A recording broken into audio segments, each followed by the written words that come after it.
Bonsoir à toutes et à tous. Je remercie les défunts avec beaucoup d'amour et d'humilité de venir à moi pour vous apporter des messages qui, je l'espère, vont vous faire du bien au cœur. Commençons par le premier message d'une défunte âgée qui est partie d'une longue maladie. Ce message, je l'ai reçu dans mes rêves et je l'ai écrit en canalisation pour ne pas l'oublier. Cette dame me dit qu'elle a toujours vécu en Tunisie, qu'elle a eu 2 maris, qu'elle a été mariée très jeune, que sa famille était pauvre et qu'ils étaient pêcheurs. Elle a eu beaucoup d'enfants, je pense 8 enfants. Elle me dit qu'elle se nomme Warda, qu'elle était couturière et femme d'intérieur pour une famille de pieds noirs. Je pense qu'elle est décédée d'une longue maladie il y a à peu près une trentaine d'années. Elle me demande de dire à ses enfants qu'elle les aime et qu'elle veille sur eux et qu'elle se fait beaucoup de soucis pour sa fille ou sa petite-fille qui est avec un homme violent. Le deuxième message, depuis 2 jours, je suis accompagnée d'un défunt qui veut vous faire passer un message. Il est très en colère. Je ne sais pas du tout au moment où je fais cet enregistrement s'il va se manifester dans les cartes, mais je ressens fortement sa colère. Il me répète en boucle: réveillez-vous, réveillez-vous, regardez autour de vous ce qui se passe. Commençons le tirage. Tout d'abord, je vais tirer une carte d'un ange qui peut représenter l'ange gardien du défunt en question ou nous renseigner de façon plus générale sur l'énergie de l'égrégore qui va venir à nous. Je tire ange Yézalel, ange gardien des Gémeaux, né entre le 21 et le 25 mai. Le Gémeaux, qui appartient à la planète Mercure, planète de la communication. Cet ange vous demande de vous réconcilier. Il nous dit aussi que ce défunt cultivait une solide amitié avec un groupe, une famille d'âmes. Cet ange nous parle aussi d'hésitation. Pour ceux que ça intéresse, je vais vous lire la prière de cet ange. Mais avant, je tiens à attirer votre attention sur le chiffre 13 de l'ange Yézalel, qui représente la mort dans le tarot, donc une mort symbolique et une transformation, le carrefour d'une vie. Prière à l'ange Yézalel. Je veux, Seigneur Yézalel, que tu m'éloignes de ce qui est insignifiant, petit, dérisoire. Éveille mon intérêt pour ce qui est éternel, afin que je puisse être l'émissaire convaincant de ta vérité éternelle. L'ange Yézalel exhorte: Pèlerin, je t'ai donné l'habileté suprême pour convaincre, pour que tu te fasses des amis. Fais sonner la trompette du rassemblement. Ton cheminement humain est aisé, facile, commode. Ton premier souci doit être de le partager. La première carte représente le défunt qui veut venir à nous. J'utilise ce soir comme support le Iking, le Dead Moon. L'esprit qui vient communiquer avec nous ce soir est un militaire ou un légionnaire. Et je pense que c'est le défunt qui m'accompagne depuis 2 jours parce que je ressens la même énergie, la même colère. Il a fait la guerre et on me dit qu'il est décédé avec ses frères d'armes. Il a hésité à partir pour cette mission car il ne voulait pas la faire. Il y a été contraint. Il me dit on doit obéissance, la nation est notre priorité. Il est parti avec son frère d'armes. Il est très en colère. On me dit qu'il est parti dans l'avion, dans les airs. Il est parti de façon violente. Je pense que c'est l'avion explosé en plein vol. Ça n'aurait pas dû se dérouler de la sorte. J'entends le mot incapable. La deuxième carte va représenter son état d'esprit quand il est parti. Ici, je tire le 6 de denier à l'envers avec la lune en taureau. C'était quelqu'un de très audacieux. C'était quelqu'un de passionné, mais c'était quelqu'un, ces derniers temps, qui doutait, qui avait perdu la foi dans ce qu'il faisait. Et ça rejoint, là on me parle de doute, et l'ange Yéyazel me parle d'hésitation. On me dit qu'il était déçu de sa fonction, qu'il avait idéalisé ce métier depuis toujours, qu'il se rêvait en héros de la nation, et qu'au final, le quotidien n'est pas à la hauteur de ses espérances. Il me parle d'un manque de moyens, manque de reconnaissance vis-à-vis de la population. Je ressens que sa passion s'émoussait et qu'il envisageait de quitter l'armée. De plus, je ressens que cette opération a été préparée dans la précipitation et qu'il manquait cruellement de moyens. Il est parti en colère car ils se sont sentis abandonnés par les supérieurs. Il s'est engagé dans l'armée pour protéger la nation, mais le quotidien drastique commençait d'user son engagement.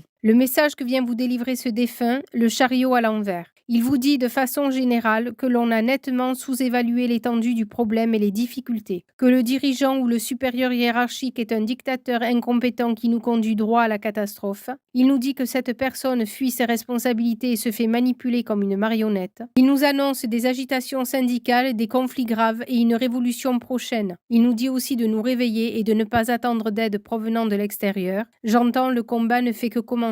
Pour continuer les messages des défunts, je vais m'appuyer maintenant sur l'oracle pour communiquer avec ces défunts de Marilène Coulombe. L'âme d'un petit être. Message qui s'adresse à toutes les mamans qui, comme moi, ont fait une fausse couche. J'existe vraiment, même si je ne me suis pas incarnée complètement sur le plan terrestre. Je voulais que tu saches que je t'entends me parler, que je suis autour de toi, tout comme d'autres défunts que tu as connus et avec qui tu parles aussi. Je vais bien. Cette carte provient d'une âme qui n'a pu, pour différentes raisons, s'incarner sur notre plan terrestre. Elle est retournée dans le monde de l'au-delà. La petite âme peut aussi choisir d'évoluer auprès de ses parents, tout en vivant dans un plan parallèle. Sachez que ce n'est pas parce qu'un bébé décède en cours de gestation qu'il ne peut pas communiquer avec nous. C'est un corps physique qui n'a pas été mené à terme, mais l'âme, elle, est toujours vivante et elle peut vous parler. Cette âme est consciente de la peine de ses parents, elle vient par le biais de ce message les rassurer et leur dire qu'elle va bien. Elle veut que vous continuiez de lui parler et de lui envoyer des prières.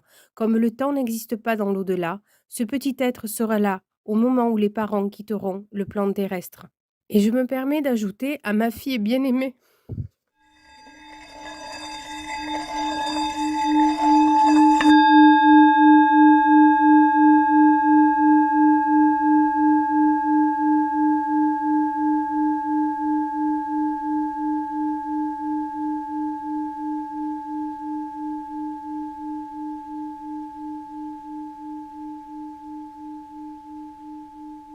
Le message qui suit s'adresse à toutes les personnes qui sont étudiantes, qui ont repris des études ou qui sont en reconversion professionnelle.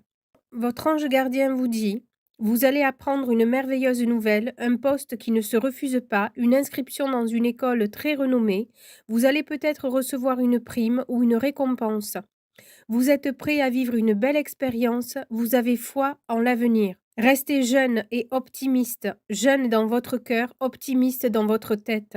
Qui sait ce que la vie vous réserve? Vous êtes prêt à atteindre vos objectifs. Soyez studieux, soyez curieux de tout ce qui vous entoure. Gardez la naïveté et l'espoir qui réside au fond de votre cœur. Merci pour ce beau message, mes guides.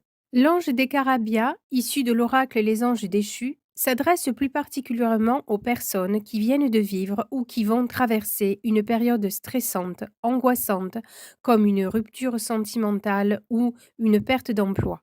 Envisagez ce temps de repos comme une période de bénédiction pour ne pas prendre de mauvaises décisions. Faites une mini-analyse de votre parcours et interrogez-vous sur vos motivations profondes. Sont-elles toujours les mêmes? Dame Blanche vous dit que vous sortez d'une période traumatisante pour votre mental et elle vous invite à vous soigner avec de la lithothérapie comme le quartz rose.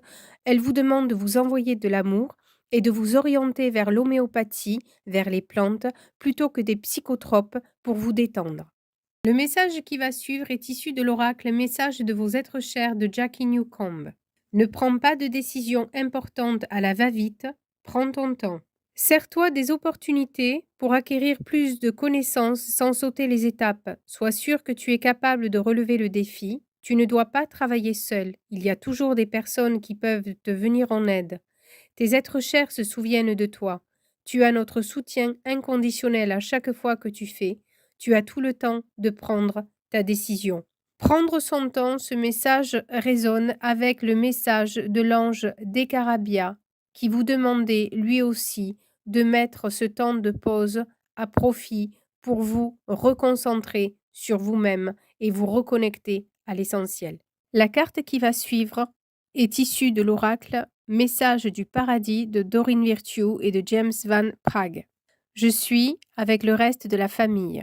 Ne crains pas que je sois isolée ou que je me sente seule parce que je suis entourée de tous nos êtres chers. Ils m'ont accueilli quand je suis arrivée ici et depuis c'est comme une agréable réunion de famille, sans histoire. Tous les parents et les amis que tu peux imaginer sont ici avec moi et ils t'envoient tout leur amour. Les rapports de famille sont très différents ici dans le sens où il n'y a qu'amour pur et aucune compétition d'ego. Ainsi, tous les tics agaçants ont disparu et nous traitons les souvenirs de nos petites bizarreries humaines avec humour et compassion. Tout le monde est toujours de bonne humeur et personne n'est pressé. Nos mécanismes de défense se sont tous évanouis et nos cœurs sont ouverts les uns aux autres. Du point de vue des relations, c'est vraiment le paradis.